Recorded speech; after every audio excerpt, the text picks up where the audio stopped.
Shalom saudara yang terkasih di dalam Tuhan Yesus. Kembali lagi bersama saya di kanal YouTube Raja Wali Kasih. Bersama-sama kita akan merenungkan kebenaran firman Tuhan dengan tema tujuan hidup orang percaya. Sebelumnya kita akan berdoa terlebih dahulu. Bapa di surga, terima kasih buat anugerah kasih-Mu yang berlimpah atas kami. Kami ada sebagaimana ada saat ini semua karena berkat-Mu, perlindungan-Mu, penyertaan-Mu atas kami. Bila sebentar kami hendak membaca, mendengarkan, merenungkan, serta melakukan firman-Mu, Engkau yang mengurapi, menyertai setiap kami. Kami percaya firman-Mu ya dan amin. Firman-Mu pelita bagi kaki kami dan terang bagi jalan kami.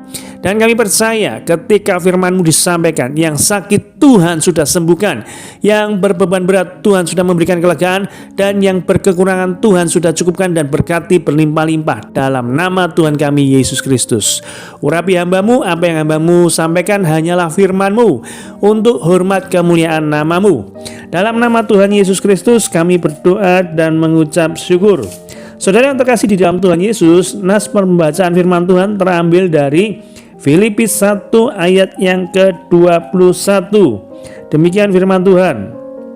Karena bagiku hidup adalah Kristus dan mati adalah keuntungan. Sekali lagi, Filipi 1 ayat yang ke-21. Karena bagiku hidup adalah Kristus dan mati adalah keuntungan. Saudara yang terkasih di dalam Tuhan Yesus, pernahkah saudara bertanya pada diri sendiri tentang hidup ini? Mengapa sih saya hidup, gitu ya? Untuk apa saya hidup? Kemudian bertanya lagi, setelah saya mati, apakah saya masuk surga atau neraka? Nah, pernah saudara berpikir demikian? Karena apa? Atau kita hanya tidak peduli dengan semua itu? Yang penting hidup untuk makan dan makan untuk hidup. Mungkin yang lain berprinsip mengalir saja dalam menjalani kehidupan ini. Yang penting dibuat happy. Urusan mati itu urusan nanti. Ingat, setiap orang harus memiliki tujuan dalam hidupnya. Jangan sampai kita menjalani hidup tanpa ada tujuan. Dengan memiliki tujuan yang jelas, sasaran yang hendak dituju, hidup kita lebih bermakna. Kita semakin termotivasi untuk menjalani kehidupan ini dengan baik. Kita semakin mendisiplinkan diri dan mengontrol diri kita sendiri ke arah yang benar.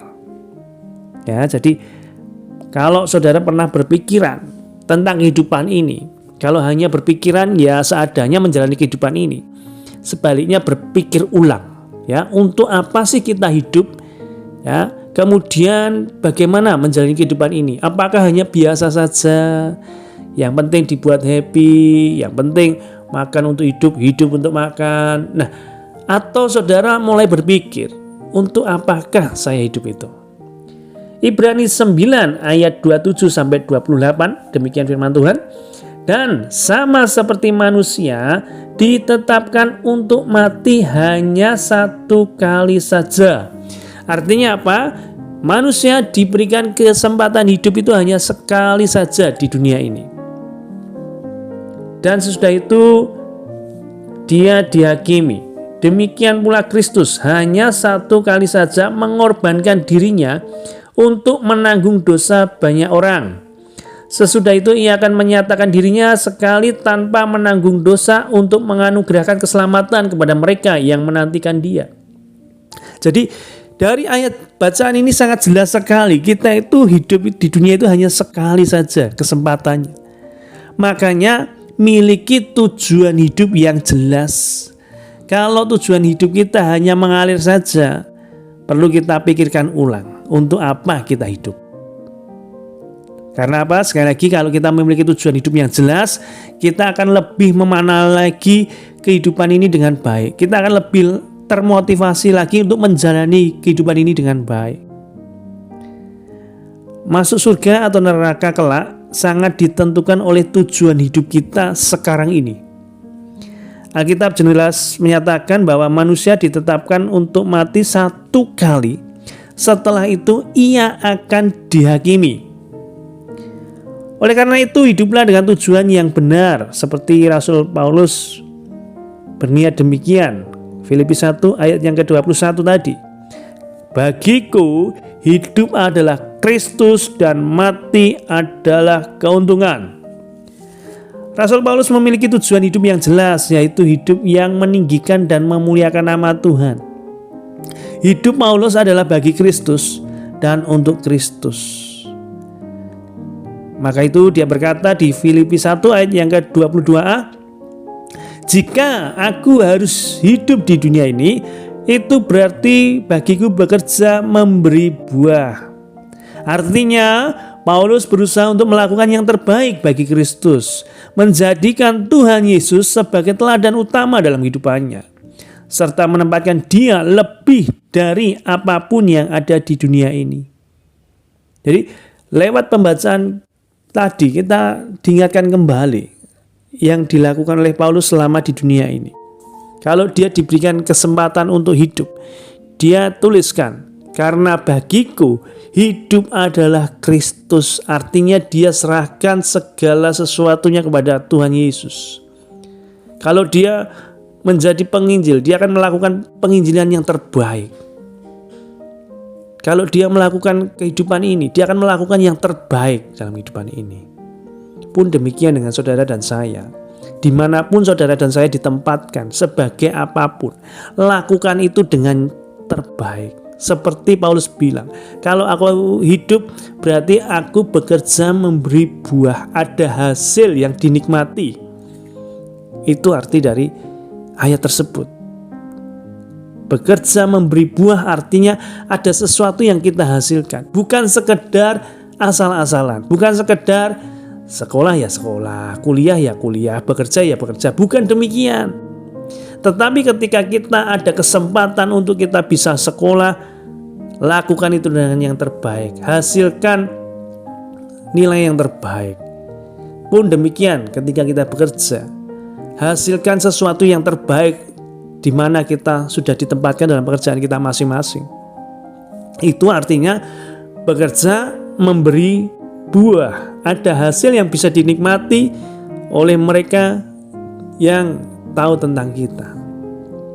Jadi bukan sekedar asal-asalan dalam menjalani kehidupan ini, tetapi ada tujuannya.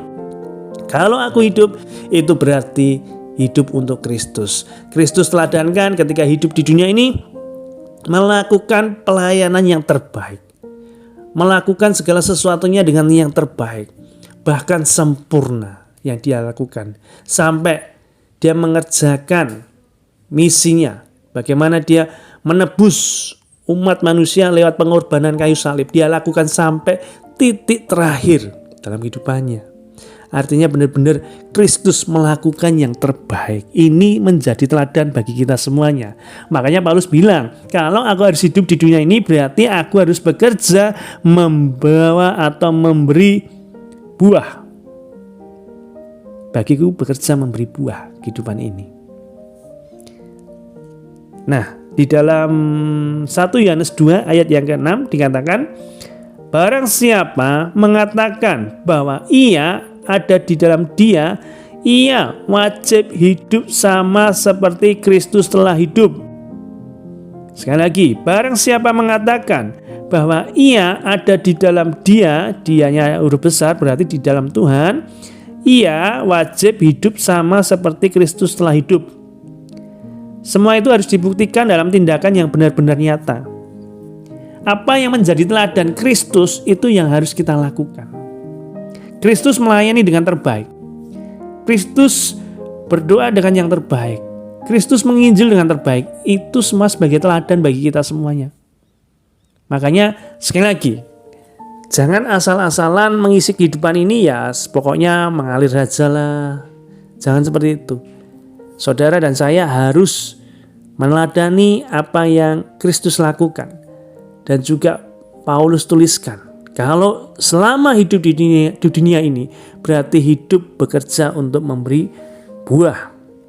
Paulus telah membuktikan komitmennya itu, seluruh hidupnya dicurahkan untuk Injil sehingga nama Tuhan Yesus dimuliakan. Ujian dan tantangan yang ada tak menggoyahkan iman dan pengharapan Paulus di dalam Kristus. Bahkan ia terus berlari-lari kepada tujuan untuk memperoleh hadiah, yaitu panggilan surgawi dari Allah dalam Kristus Yesus. Filipi 3 ayat ke-14. Jadi ketika Paulus hidup di dunia ini, Paulus meneladani apa yang Yesus lakukan, sehingga dia menuliskan berlari-lari kepada tujuan untuk memperoleh hadiah, yaitu panggilan surgawi dari Allah dalam Kristus Yesus. Doa saya, kita juga demikian, melakukan yang terbaik dalam kehidupan ini. Tujuannya adalah supaya Kristus dipermuliakan atas kita. Bukan kitanya yang jadi sombong, tetapi biarlah Kristus semakin ditinggikan lewat kehidupan kita, lewat pekerjaan, sikap, perbuatan kita yang memuliakan nama Tuhan Yesus. Tuhan Yesus memberkati. Mari sama-sama kita berdoa. Bapa di surga, terima kasih buat anugerah kasih-Mu. Kami sekali lagi merenungkan tentang kebaikan-Mu. Seperti Paulus katakan, Tuhan, karena bagiku hidup adalah Kristus dan mati adalah keuntungan. Jadi ketika kami masih ada sampai detik ini, Tuhan, semua karena penyertaan-Mu. Untuk itu, Tuhan, kami mau melakukan yang terbaik dalam kehidupan ini, baik dalam sekolah kami, baik dalam kuliah kami, baik dalam keluarga kami, baik dalam pekerjaan kami, maupun dalam pelayanan kami, Tuhan. Itulah yang menjadi tujuan hidup kami, Tuhan. Seperti Kristus ada di dunia ini, melakukan yang terbaik pun demikian, Tuhan. Kami ingin melakukan yang terbaik untuk kemuliaan nama Tuhan Yesus. Urapi sertai para pendengar, subscriber, viewers channel YouTube Raja Wali Kasih ini, Tuhan. Mereka yang sedang dalam pergumulan, kiranya Tuhan semakin kuatkan mereka, Tuhan, untuk menghadapi pergumulan kehidupan ini, Tuhan. Dan mereka yang sakit saat ini juga Tuhan sudah sembuhkan dalam nama Tuhan kami Yesus Kristus. Yang berbeban berat Tuhan sudah memberikan kelegaan, dan yang putus asa Tuhan memberikan harapan yang baru di dalam Tuhan Yesus Kristus. Terima kasih Tuhan Yesus, terpujilah nama-Mu. Amin.